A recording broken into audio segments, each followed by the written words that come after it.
Now beta next topic is your mole concept.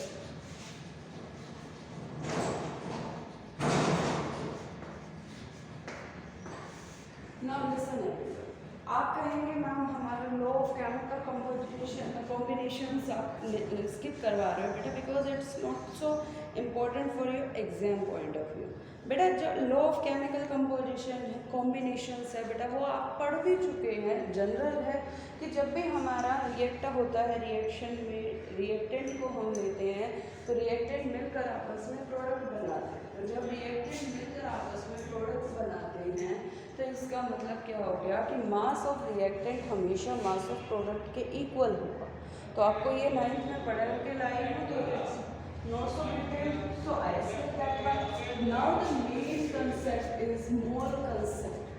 Mole concept क्या कहता है? अब आपके पास कोई भी मेटल है, मेटल को अगर आप कहते हो in the quantity of 10 gram 5 gram 1 kg या 2 kg, वो आपकी एज अ कंबाइंड मास है आपका। लेकिन जब हम बात करते हैं आपका कि एक मान लो ये एक मॉलिक्यूल मैंने ये डॉट से रिप्रेजेंट किया है कि इसमें चौक मॉलिक्यूल कितने हैं। आप इसमें मुझे ऐसे नहीं बता सकते कि इसमें चौक मॉलिक्यूल कितने हैं, तो ये भी एक चौक का ही पार्ट। तो कितने का आप आंसर किसके थ्रू करोगे? With the help of mole concept. Mole concept actual में हमें नंबर ऑफ पार्टिकल्स के बारे में कैलकुलेट करने में हेल्प करता है बेटा। मोल कांसेप्ट हमें नंबर ऑफ पार्टिकल्स को कैलकुलेट करने में हेल्प करता है कि मोल कांसेप्ट एक्चुअल में है क्या, कि it depends on Avogadro's number. Avogadro's number, scientist का नाम एवोगैड्रो है बेटा। उसने एक यूनिक नंबर दिया, दैट्स वैल्यू इज 6.022 एंड 10 की पावर 23। एक ही नंबर है, वो ये एज्यूम करके चला, ये मान के चला कि जितने भी पार्टिकल्स है बेटा उसमें एक ये फिक्स्ड क्वांटिटी है दैट इज 6.022 10 की पावर 23। क्या है ये फिक्स्ड क्वांटिटी बेटा? ये फिक्स्ड क्वांटिटी है about the number of particle. कि मोल कांसेप्ट के अकॉर्डिंग क्या कहते हैं कि एक मोल, जैसे हम कहते हैं ना एक डजन में 12 चीजें होती है, कहते हैं ना बेटा एक दर्जन में 12 चीजें होती हैं, उसी के बिहाफ पर कहा गया कि अगर हम पार्टिकल्स की बात करते हैं तो एक मोल में एवोगैड्रो नंबर पार्टिकल्स होते हैं। पार्टिकल वर्ड यूज कर रही हूँ बेटा मैं, एटम और मॉलिक्यूल वर्ड यूज यहाँ पर नहीं कर रही। पार्टिकल दैट इज एक्जिस्टेंस में हमारे जितने नंबर ऑफ पार्टिकल्स हैं उसकी बात करता है। जैसे हमारा हाइड्रोजन गैस हमेशा एग्जिस्ट करती है H2 की फॉर्म में, अमोनिया गैस एग्जिस्ट करती है NH3 की फॉर्म में, ग्लूकोज एग्जिस्ट करता है C6H12O6 की फॉर्म में। तो एग्जिस्टेंस के बेस पर एक मोल में कितने पार्टिकल है that is called the Avogadro number. कि एक मोल में कितने पार्टिकल है that is the Avogadro number. कि एवोगैड्रो नंबर एक मोल में पार्टिकल होते हैं। और क्या कहा कि एक मोल अगर हम मास के बेस पर लेके चले तो वो या तो एटॉमिक मास के इक्वल होगा या मॉलिक्यूलर मास के इक्वल होगा। कि एक मोल और किसके इक्वल होता है कि एटॉमिक मास हो, जैसे सोडियम 23 U23 होता है बेटा 23 ग्राम। और सोडियम के अलावा अगर हम बात करते हैं क्लोरीन गैस कैसे एग्जिस्ट करती है Cl2 की फॉर्म में। एक क्लोरीन का 35.5 तो दो का 71, तो 71 ग्राम मॉलिक्यूलर मास किसके इक्वल होगा? एक मोल के। यानी अगर हम इससे एक और ये रिलेशन निकाल सकते हैं कि 71 ग्राम क्लोरीन में एवोगैड्रो नंबर पार्टिकल्स होते हैं। बात समझ रहे हैं बेटा कि ये इतने सारे पार्टिकल्स का मास उसके मोलिकुलर मास के इक्वल होगा। और क्या कहते हैं बेटा हम कि 1 mole is equal to 22.4 litre. अगर गैस की फॉर्म में कोई एग्जिस्ट कर रहा है तो 22.4 लीटर एट स्टैंडर्ड टेम्परेचर और प्रेशर या नॉर्मल टेम्परेचर प्रेशर पे, कि अगर वो गैस है, लीटर की बात कर रहे हैं हम, तो 1 mole is equal to 22.4 litre at STP, इसकी बात कर रहा है। क्लियर है बेटा?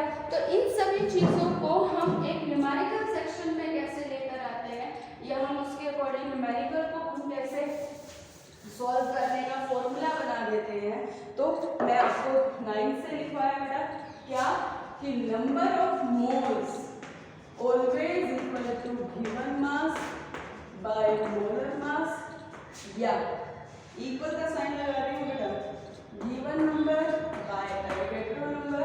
इस नंबर को बेटा मैं n नोट से रिप्रेजेंट कर रही हूँ बेटा, किससे रिप्रेजेंट कर रही हूँ बेटा, n नोट से। तो given number by Avogadro number या गिवन वॉल्यूम कौन में 22.4 लीटर। तो इस तरीके से अगर आप फॉर्मूला लर्न करते हैं तो you can easily calculate the numerical based on mole concept, कि एक मोल किसके इक्वल होता है। 1 mole is always equal to the Avogadro number particles, चाहे वो एटम्स हो, मॉलिक्यूल हो या कोई फॉर्मूला हो। एक मोल हमेशा इक्वल होता है एटॉमिक मास या किसी भी मॉलिक्यूलर मास के इक्वल होता है, या हम बात करते हैं 1 mole is equal to 22.4 litre at STP या NTP। तो फॉर्मूले वाइज हम इसको कैसे लर्न करेंगे, number of moles is equal to given mass by molar mass, या given number by Avogadro number, या गिवन वॉल्यूम बाय 22.4 लीटर। तो बेटा ये हमारे एक फॉर्मूले हमारे लिए तैयार हो गए, जिसकी हेल्प से हम इजीली कैलकुलेट कर सकते हैं कोई भी न्यूमेरिकल हमारा based on Avogadro number. Clear है बेटा? तो इस तरीके से आप न्यूमेरिकल कैलकुलेट कर सकते हो।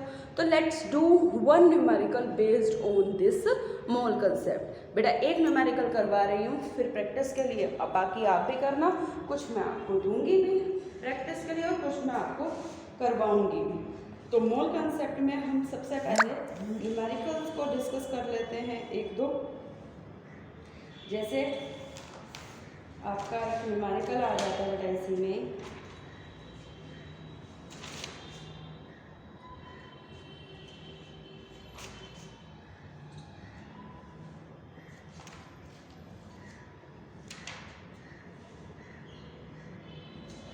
calculate the, let's do with an example, calculate the number of particles, calculate the number of moles present in, जैसे मैंने आपको दे दिया calculate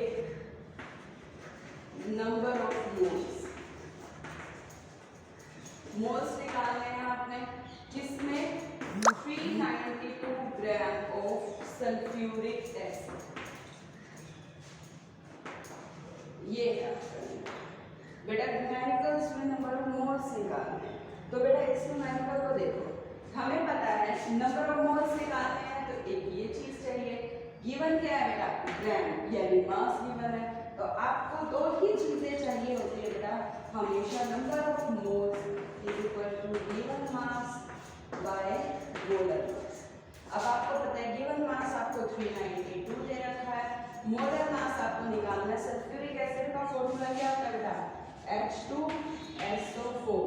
H2SO4 में मॉलिक्यूलर मास निकालो, हाइड्रोजन का 1 तो 2 का 2, सल्फर 32 और एक ऑक्सीजन का 16 तो 4 का 64। तो टोटल आपका आ गया बेटा 98 ग्राम। तो यहाँ 98 से डिवाइड कर दोगे, दैट इज डिवाइडेड बाय 4, यानी आपका आंसर हो गया 4 मोल्स। तो 392 ग्राम में कितने नंबर ऑफ मोल्स होंगे बेटा, 4 मोल्स। ठीक है बेटा, keep doing practising these numericals based on the mole concept as you did earlier also in 9th class. बेटा आपने ये 9th क्लास में भी किए हैं, सो डू प्रैक्टिस।